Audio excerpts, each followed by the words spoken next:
Have you ever had one of those mornings where you wake up and just feel off? Not quite sick, not really tired, but as if something deep down isn't flowing the way it used to? Maybe your joints feel a bit tighter, your digestion a little slower, or your energy just seems to fade by lunchtime. Does that sound familiar? If it does, you're not alone. Many people over 50 feel this quiet shift in their bodies, like the engine is still running, but not quite firing on all cylinders. And it raises a question a lot of us eventually find ourselves asking, what's really going on inside me? Is this just aging? Or is there something deeper I should be paying attention to? You see, as we grow older, we begin to notice things in a way we didn't before. The quick fixes don't quite work like they used to. We start craving something more, not just a pill or a treatment, but a way to truly feel well again. Have you felt that too? That desire to reconnect with your body and support it from the inside out? That's exactly what we're going to talk about today. Now, I want you to imagine for a moment, what if the real key to health isn't found in something new, but in something ancient?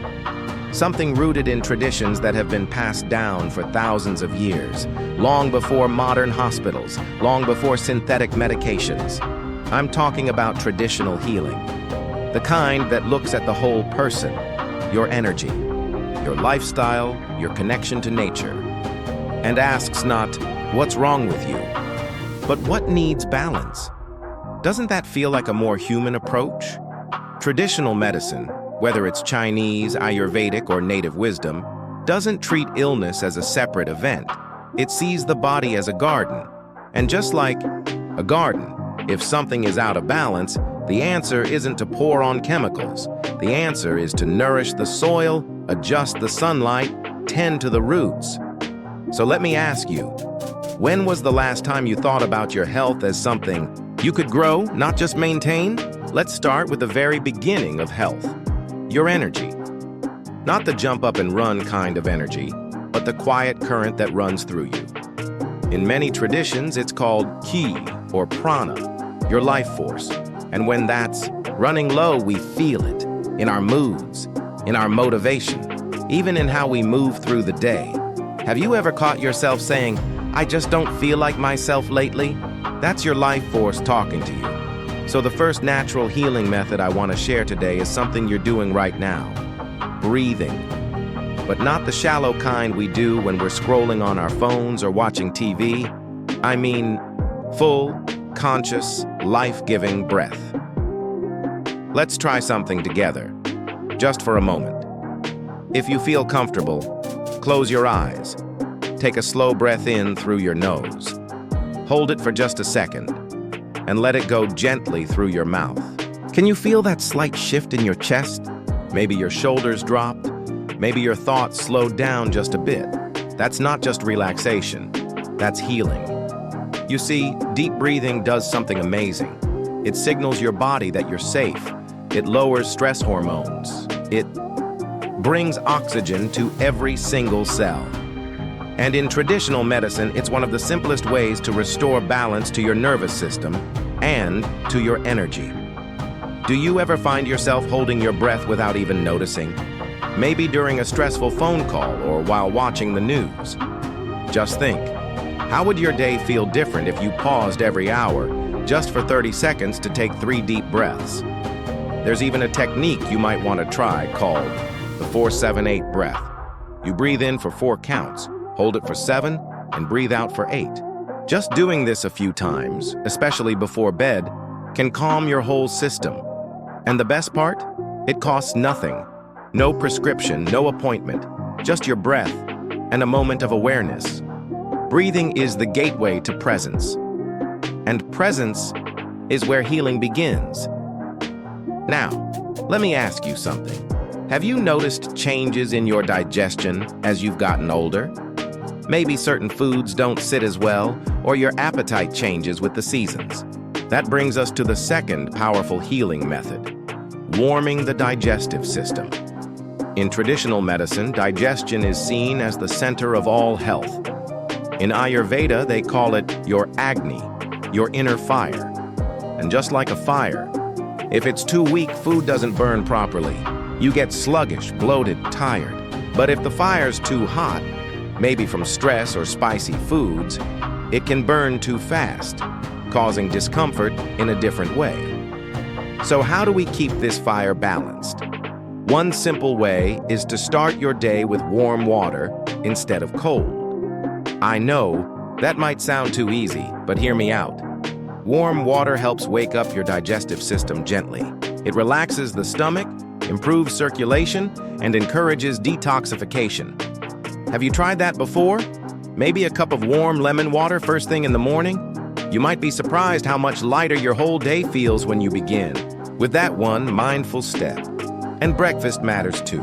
Not just what you eat, but how you eat it. Warm, cooked meals, like oatmeal, rice porridge, or lightly stewed fruit, are easier to digest and more nourishing than cold cereals or heavy fried foods. Think about it. When your body's waking up, does it really want to work hard to digest something cold and dry? What would it feel like to give your stomach a break, to offer it something warm, gentle, easy to absorb? And here's another question. Do you usually eat in front of the TV or while scrolling your phone? I know it's easy to do. We all multitask. But traditional medicine teaches us to eat in peace, with presence. Because digestion isn't just physical, it's also emotional. When we eat in a calm, relaxed state, our body is better able to take in the nutrients and energy we need. That's the beauty of traditional healing. It's not about doing more. It's about doing less, but doing it with awareness. So far, we've looked at breath and digestion, two quiet, powerful doorways into healing. And you might be wondering, if healing can be this simple, why haven't we been taught this earlier? That's a great question. And the truth is, many of us grew up in a world that saw health as something to fix when it breaks, not something to cultivate every day. But traditional medicine flips that idea on its head. It says, you're not broken, you're just out of balance. And balance can always be restored. Do you believe that? That no matter your age, no matter your history, your body still has the ability to heal? Because it does. It truly does. All it asks is that you slow down, tune in, and take one small step at a time. Now that we've taken a deeper breath and warmed the fire in our belly, let's look at something that many of us begin to crave more of as the years go on. Peace. Not just the kind you find on a quiet walk or in your garden, but inner peace. The kind that stays with you even when life is noisy, even when your body feels a little tired, even when things don't go exactly as planned. Can I ask, when was the last time you truly felt calm, without needing a distraction to get there? Not just relaxed, but truly settled, like your mind and body were finally sitting in the same room together? You see, traditional healing isn't only about herbs or food or rituals. It's also about rhythm. And one of the rhythms that has the most impact on our well-being, especially as we get older, is the rhythm of the mind. Because what good is a strong body if our mind is racing? What good is a healthy heart if we're constantly worried or restless? This is where the healing practice of mindfulness enters the conversation. Not as a trend, but as a time-tested medicine. Mindfulness is simply the art of paying attention, on purpose and without judgment, to what's happening right now. Not yesterday, not tomorrow, but this very moment, just as it is. Have you ever sat on your porch or near a window and just watched the way the trees move in the wind? That's mindfulness. Or felt the warmth of a cup of tea in your hands before you even take a sip? That's mindfulness too. It's not about clearing your mind of all thoughts. It's about choosing to be fully present, even if the moment is imperfect. What would happen if you gave yourself just 5 minutes a day to be still, to sit, breathe, and simply notice the rhythm of your own life? Because here's what's beautiful. When we slow down and become aware of our breath, our body, our thoughts, healing begins to unfold on its own. Blood pressure softens, muscles release, worry fades, and your body says, "Ah, thank you. I can work with this." And speaking of rhythms, let me ask, how are you sleeping lately? Do you wake up feeling rested? Or do you find yourself tossing and turning, staring at the ceiling in the middle of the night? Sleep is one of the most sacred medicines in traditional healing, but modern life has made it one of the most elusive.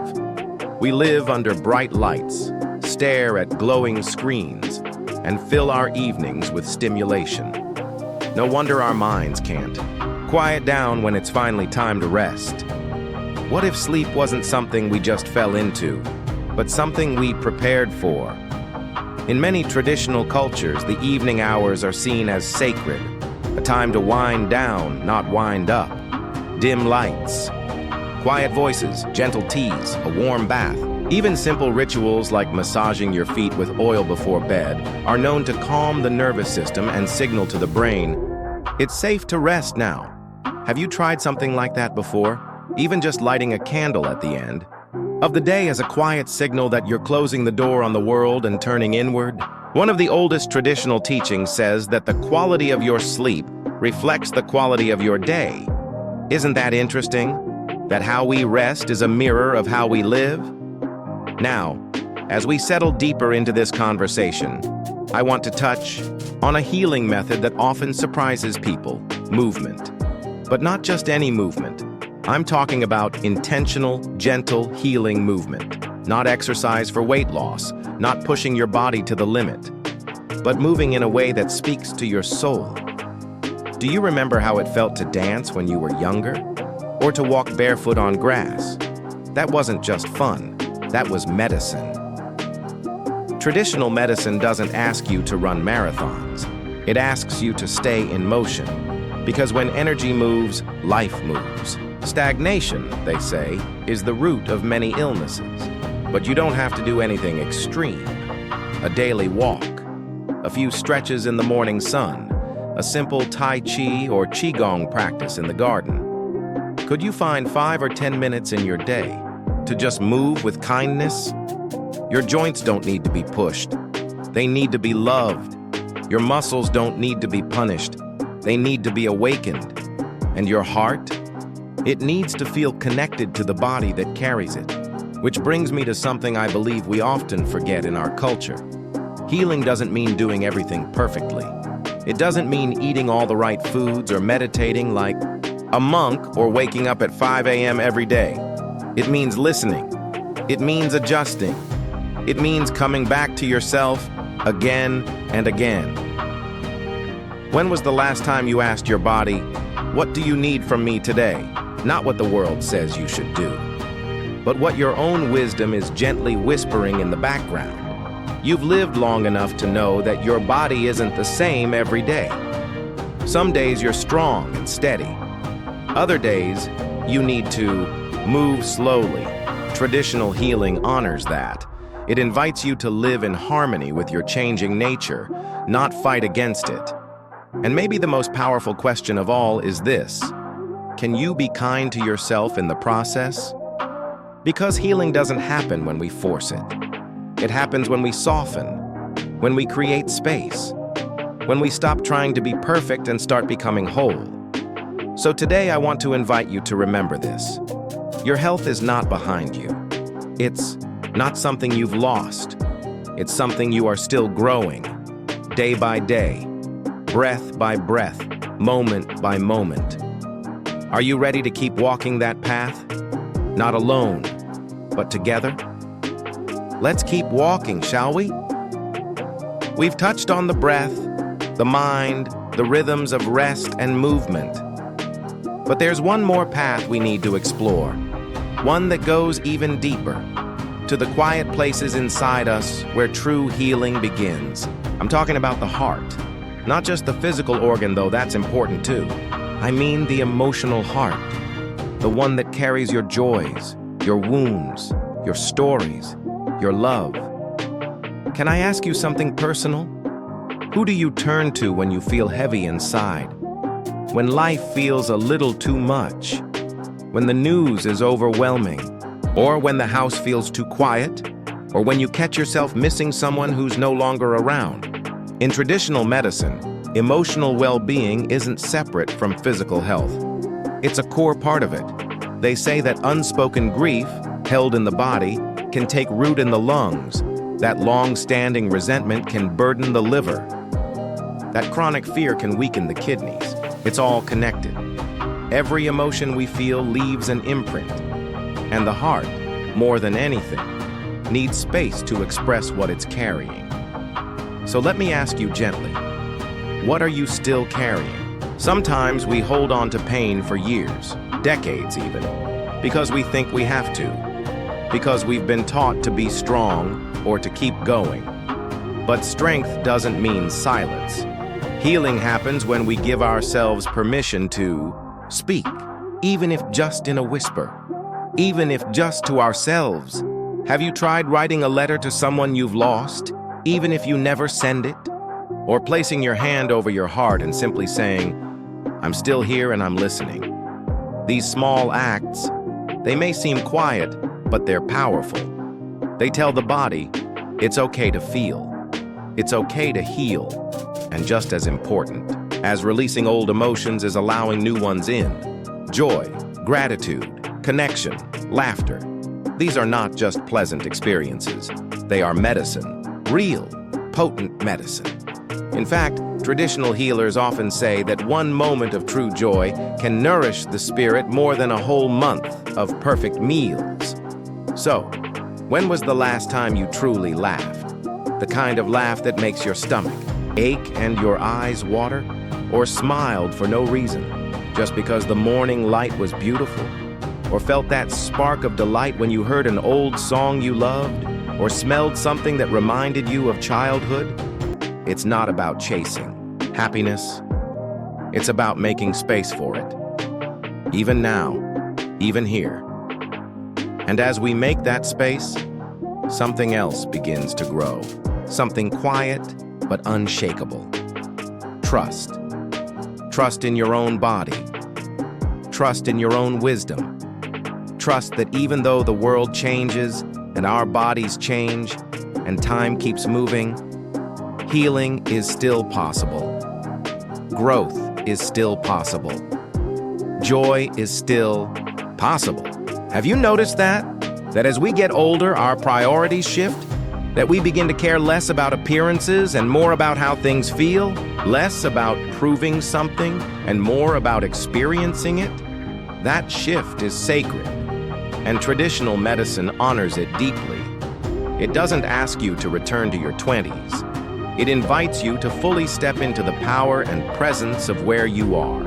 Now, with all the stories you carry, all the lessons you've learned, and all the wisdom still unfolding in you.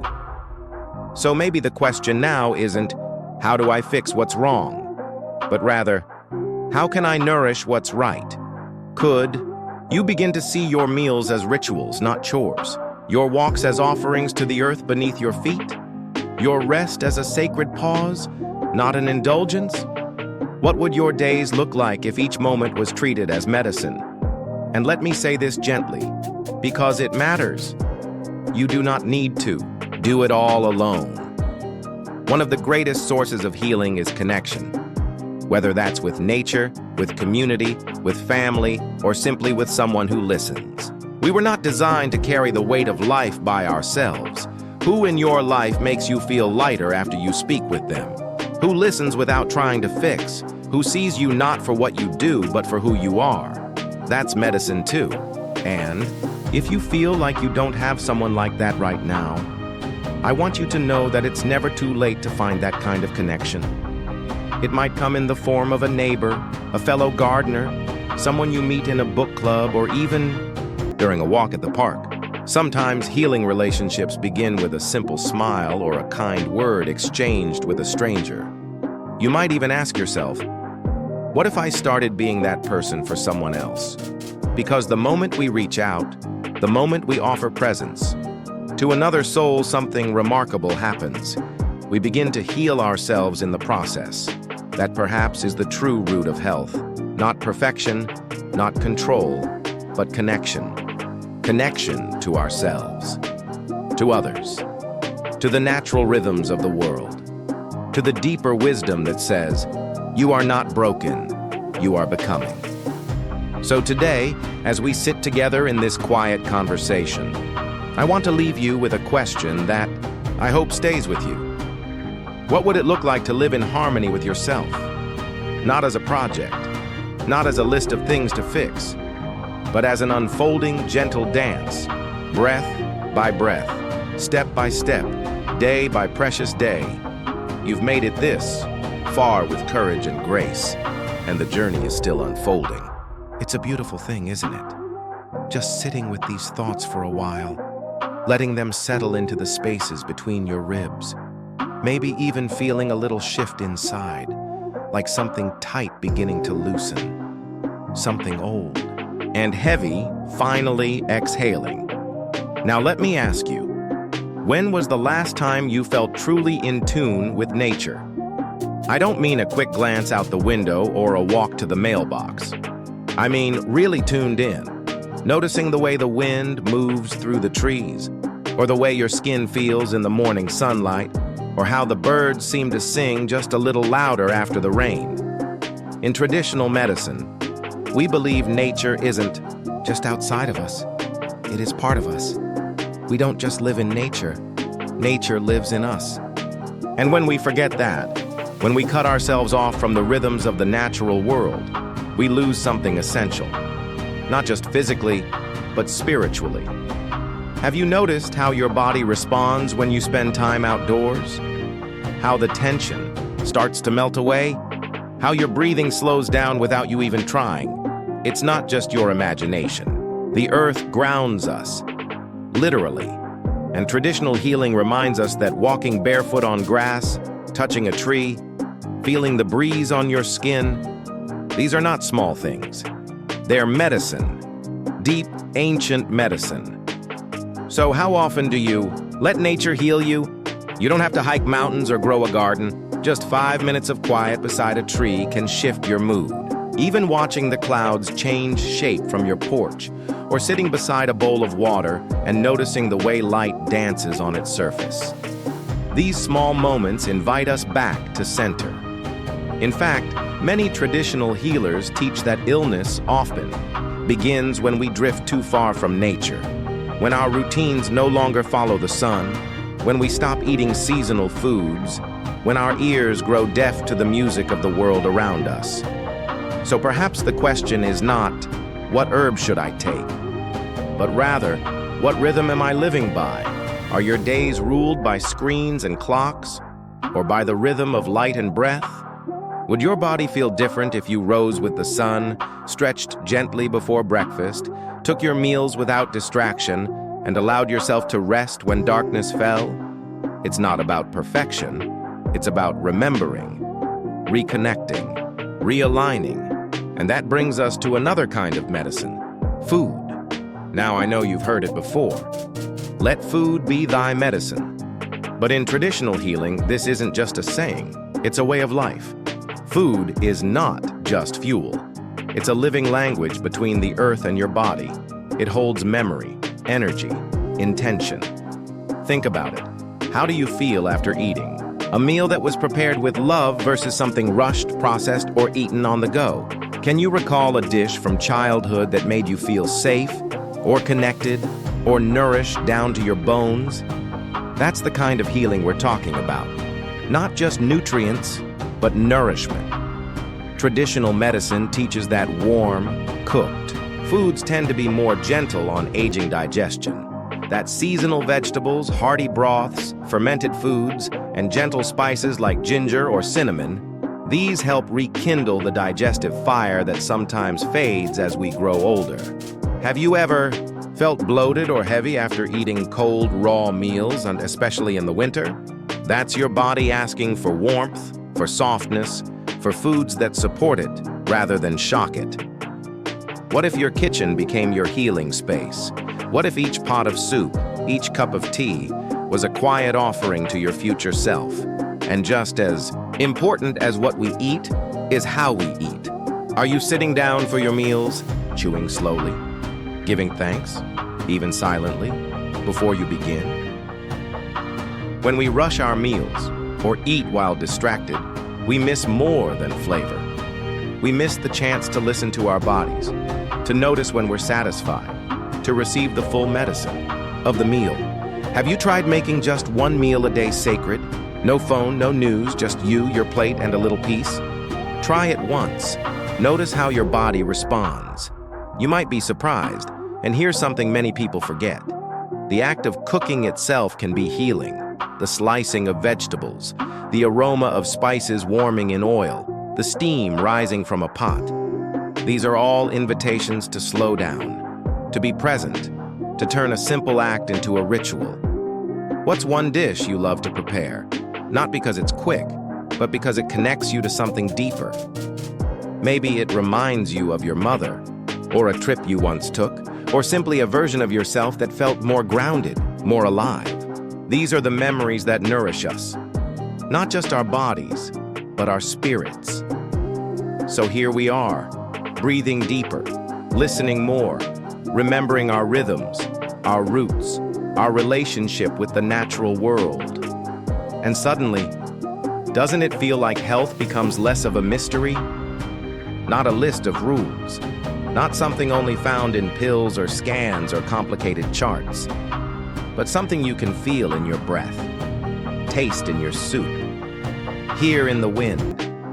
And I hope you're beginning to feel it too, that your body, even now, is not against you. It's speaking to you, asking for your presence, offering healing, if only we slow down enough to receive it. What would happen if we stopped seeing aging as a decline and started seeing it as a deepening, a return, a refinement, a homecoming? You've earned every line on your face, every silver strand of hair. They are proof that you have lived, that you have loved, that you have endured. And now is the time to soften into that wisdom, to stop striving and start listening. Because when you listen closely, the body will always whisper the next step. So here we are, you and I, near the end of this walk together. And I wonder, as we've traveled through these ideas, have you found yourself breathing a little easier? Maybe remembering something your heart always knew, even before we put it into words? Because the truth is, traditional healing isn't something distant or exotic. It's not a practice locked away in books or found only in far-off temples. It's something that lives right here, in your body, in your memories, in your daily choices. Have you noticed how your body responds when you treat it with a little more patience? When you stop chasing perfection and instead meet yourself exactly where you are. In traditional medicine, there's a belief that every person carries within them an inner doctor, a healing intelligence that knows how to repair, restore, and renew. But here's the catch. This inner doctor can't shout. It only whispers. And to hear it, we have to be quiet. So maybe that's our greatest medicine of all, learning how to slow down. How often do you allow yourself stillness? I don't. Mean just sitting still, scrolling through your phone, or waiting for the next task. I mean true stillness. A few quiet minutes with your eyes closed. A gentle moment by the window, listening to your own breath like it's a sacred sound. We live in a world that tells us to move fast, to do more, fix more, achieve more. But healing doesn't happen faster just because we push harder. Have you ever noticed how a wound on your hand heals when you simply protect it and leave it alone? The same is true for your heart, for your nervous system, for your spirit.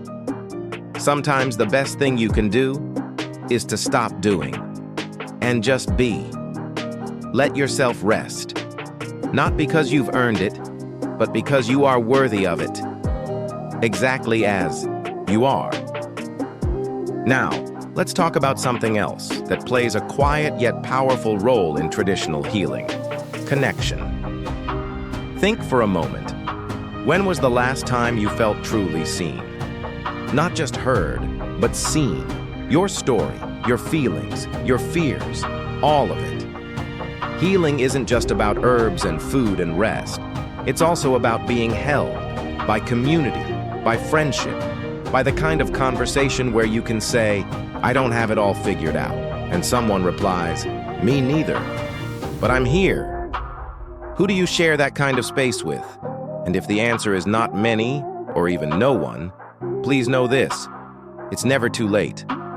Never too late to reach out, to start small, to ask a neighbor how their day's been, to join a small group, to write a letter, to call someone who's been on your mind. Because loneliness is not just emotional, it's physical. It wears on the body. And community is a kind of medicine no supplement can replace. In fact, some of the longest living people in the world, those in the so-called blue zones, don't just eat well or walk daily. They also belong. They have people who care, who check in, who celebrate the small things. Do you have that? And if not, what's one small step you can take this week to begin building it? Because we were never meant to heal alone. And finally, as we prepare to close this chapter, I want to remind you of something simple and yet profoundly important. You are still growing. You may be older. You may have aches. You may move a little, slower. But there is still beauty unfolding within you. Your mind is still learning. Your heart is still expanding. Your presence still matters. Do you know what traditional healers often say? That wisdom ripens with age. That those who've walked many years carry a light that others need. So don't hide your story. Don't silence your truth. You are not past your prime. You are entering your harvest. What if, instead of shrinking, you allowed yourself to open wider than ever before, to laugh deeper, to love more freely, to take joy in the softness of ordinary things, a warm drink, a gentle breeze, the kindness of a stranger? You are not a problem to solve. You are a garden to tend. Some days may feel dry. Others may bloom unexpectedly. But every day, something within you is working quietly on your behalf, healing, rebuilding, hoping.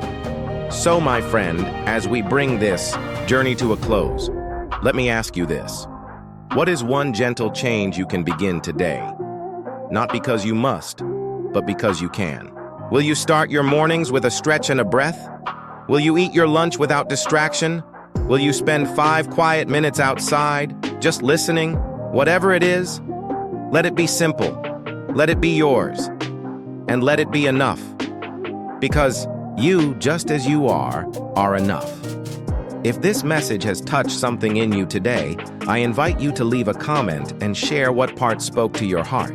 I read everyone, and your words, your experience, might be exactly what someone else needs to hear. And if you haven't yet, I welcome you to like this video, subscribe to the channel, and join this growing circle of souls who are choosing to age with intention, with grace, and with joy. Together, let's rewrite the story of aging. Let's remember that healing is not a destination, but a way of walking through the world. Here's to your peace, your strength, your soft, steady light. Here's to living your most radiant life at any age. Until next time, be well, be kind, and remember, the root of health is already within you.